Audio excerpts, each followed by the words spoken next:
Hello IB student, let's talk about chapter 3. Before we start, let's take a look of the study guide on what is expected from you to learn about chapter 3.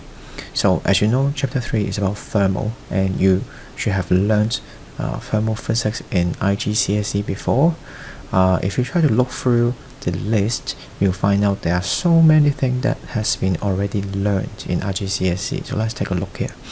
So we have molecular theory, which is the particle model for solid, liquid, and gas. That's very simple. You should have learned about the distance between them affect the state of them, and of course they have different kinetic energy and potential energy as well. Temperature, we have different scales. We have mainly using Celsius and Kelvin scale. Internal energy, you know, is equal to KE and PD. We also learned about an equation called heat equals to mc delta T. Then C is specific heat capacity. Phase change is about basically the free phase change. Specific latent heat is about the equation ml, heat equal to ml. So basically these are all the things you have learned. And what's more in IB chapter 3, and in fact chapter 3 is one of the chapters that is, in my opinion, the most the easiest one among all the topics, and so you should find it is very easy to handle. It's pretty short, so I will try to go with a faster pace. And if you have any question, you can always feel free to ask me in the comment section or privately, and I'll try to answer those questions. As in for application, you can try to read it yourself, but mainly I would say in terms of IB physics, the difference is you will need to do a little bit more of calculation, which are a little bit more challenging in algebra. So there are times where you have to mix different liquid, and you have to calculate the final temperature for that. The other thing that is new for you is called the calorimetric method, and it's a experiment activity method that we will cover, and in fact it is very simple as well. So the whole thing is actually quite simple for chapter 3, especially 3.1. 3.2 we'll talk about it in the future, maybe when we cover 3.2. And you can see the equation that we need to learn in 3.1 is basically the same equation. You may find the equation you learned earlier is actually E equal to mc delta T. But here we try to be more specific in IB. For the idea heat, we actually could use the symbol Q officially, while E is more like energy, which is a kind of more general idea, and we want to narrow it down into heat or thermal energy, so that's why we use Q. Alright, so without further ado, let's take a look of your textbook. And right now I would like you to read from the first session until here before the word example. So please pause the video and do it now. So you should find most of the things that mentioned here again has been learned in IGCSE, and let me just try to pinpoint some key ideas to you. So first of all, in thermal, we quite emphasize the use of particle model, and it helps us to understand the idea of thermal physics a lot, especially in terms of the structure. And therefore you see in terms of, for example, solid, liquid, and gas, we will try to describe the different state of matter using the distance between them. And between the particles, you can imagine there are forces between them, and we'll call them bonds between the particles. And so this is something that you have already learned. Remember, this is a model only. We never actually see any particle, and also there's a spring. I mean, those springs are actually an idea only.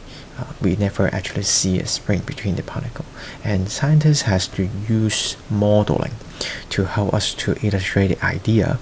And think about, if no one has ever come up with this model before, then it's very hard for us to communicate, and also hard to further imagine how to deduce other things. So making models are very important for scientists. It's similar to when you see for example, some mysterious case or mysterious scenario, you want to propose a theory, and this is the same idea using a model, but model is a little bit more established than a theory, where it is usually an analogy also to help us to understand and explain things. Anyway, so back here we have temperature, and in the past people were not aware of temperature, and we thought there is something called hotness and coldness.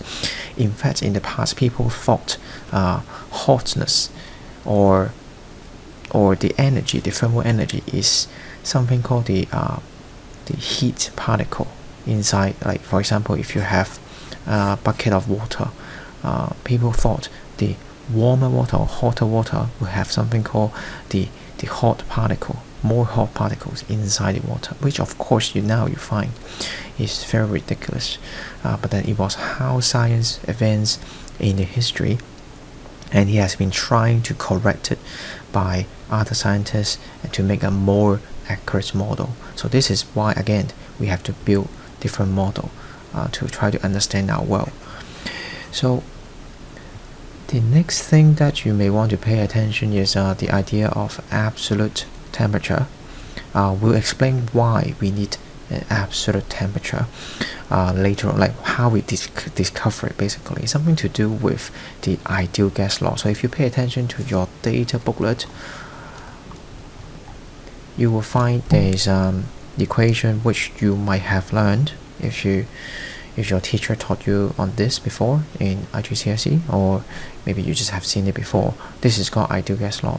So using this, actually we could somehow predict the absolute zero. We'll talk about more on absolute zero, like how we find it out when we were in chapter 3.2.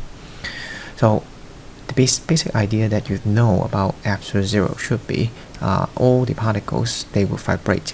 Maybe I can show you a simulation. Okay, so here there's a simulation that you can use. I'll put the link in the description. I'll strongly encourage you to try it, and let's try to take a look at the state first. So here is a container, and there are some different kind of atom. Actually this is neon, but I would like to change it to water, to who actually knows about neon, right? I mean, we see water more in daily life. So let's take a look at this, and it's H2O. So apparently the red one is what and the white one is what. We should know about that. The white one is hydrogen, and the orange one or the red one is the H2O, so that is oxygen. So you can see right now the temperature, if I could choose to use degrees Celsius, you can see it should be in solid form, which is ice, and that's why you can see there's crystalline structure as in the shape itself. So if I try to heat it further, which is already going through the melting point, which is 0 degrees Celsius, and then you can now see they are in liquid form. If I keep heating it up, you'll be able to see it is not boiling, but there you can see there are some of them left with the majority, and you should know how to explain this. I give you 3 seconds. Okay, so this is due to what? This is due to evaporation. Remember, this is not boiling. Boiling only happens in boiling point, which is 100 degrees Celsius. These are just evaporation. And I think I'm not going to explain again. If you want to know more about evaporation, ask me and I'll explain more. If you go beyond 100 degrees Celsius, then we should see more of them should start to become gas. And if we keep adding it, well, actually this is not very realistic, but then eventually all of them should all become steam, which are gas basically. So there you can see they are free to move, and because of the pressure itself, they would actually want to spread around the container as well. so then it will keep the pressure more evenly distributed around the container. What if think about we go down instead of heating it up? So let's go back to the negative. So this is ice again. If we try to cool it down, okay, this is pretty quick. By the way, do you know what is absolute zero? Absolute zero is negative 273. So we are still around 20 degrees Celsius away from it. So let's take a look. The interesting thing is you still see the atoms are vibrating, although it's not as much as just now in high energy, high temperature with high energy, of course, but then you can still see they are kind of vibrating until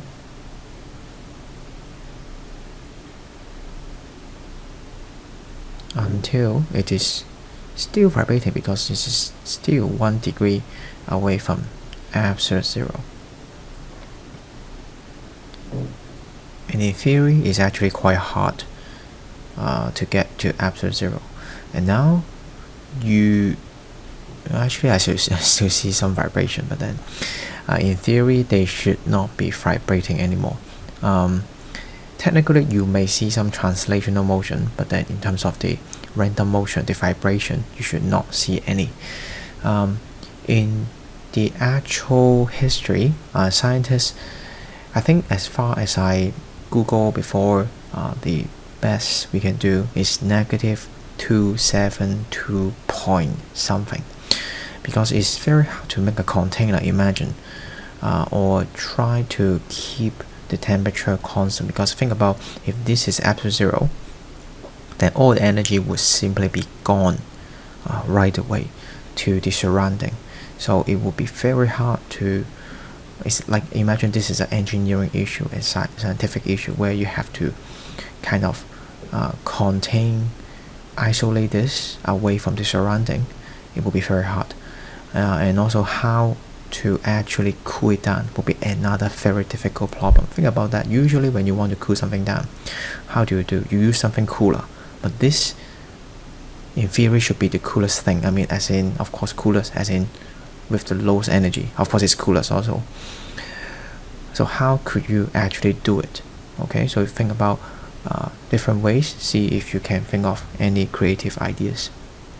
Anyway, so back to here, actually the textbook, then this is basically the idea of absolute zero. And also, as in, if it is in Kelvin, then you should know it's in 0 Kelvin. Oh, actually maybe it's not yet 0. Oh, now it's finally 0. So yeah, I do think that maybe it's because of the decimal point, I don't know, but I do think now is totally no vibration at all. Okay, so you could, if you like to do, you can try to use a link and go for maybe some other, chemicals as well, especially maybe high oxygen. You can try it out. So back to the textbook. Between the conversion of degrees Celsius and Kelvin, as we know, it has a difference of 273. I would say I would not memorize this equation. I think it's actually provided in the. Is it? Oh, actually, it's not. Is it? It seems like I saw it somewhere. But never mind. Actually, I would not need to use data booklet. What I would say is, if you could remember, actually I hope you could, as a physics IB student, no matter HL or SL, you should remember the absolute zero is negative 273 degrees Celsius. So if you think about, there's a 0K would equal to this, then whatever you have for degrees Celsius or K, then you can convert linearly. Like, just simply imagine you shift the number by 273. So this is how you could do it. Okay, so I think for now, what I would like you to do is try to work on the work example on your question booklet. So I would like you to do this one, and actually this question, and try to think about this question also. So pause the video now and work on it.